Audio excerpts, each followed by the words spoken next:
తెలంగాణకు వర్ష సూచన ఉందన్నారు హైదరాబాద్ వాతావరణ శాఖ అధికారులు. పలు జిల్లాల్లో 3 రోజుల పాటు ఈదురుగాలులతో పాటు వడగండ్ల వాన కూడా పడుతుందని పేర్కొన్నారు. బంగాళాఖాతంలో ఏర్పడిన ద్రోణి ప్రభావంతో తెలుగు రాష్ట్రాల్లో వర్షాలు కురుస్తున్నాయి. ఏపీతో పాటు తెలంగాణ రాష్ట్రంలో కూడా వానలు పడుతున్నాయి. ఈ సీజన్లో మార్చి నెల ఆరంభంలోనే మండుతున్న వేసవి నుండి ప్రస్తుతం కురుస్తున్న వర్షాలు కాస్త ఉపశమనం కలిగించినప్పటికీ, ఈ వర్షాలు అన్నదాతలను ఆందోళనకు గురిచేస్తున్నాయి.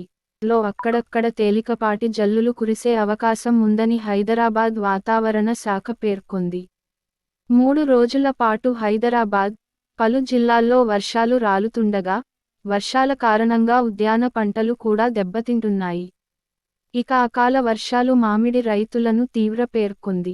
ఇక తెలంగాణ రాష్ట్రంలోనూ అత్యధిక జిల్లాలలో వర్షాలు ఆందోళనకు గురి చేస్తున్నాయి. అనేక ప్రాంతాలలో వడగళ్ల వానలు కురుస్తాయని, ఉరుములు, మెరుపులు, ఈదురుగాలులతో కూడిన కురుస్తాయని వాతావరణ శాఖ అధికారులు హెచ్చరిస్తున్నారు.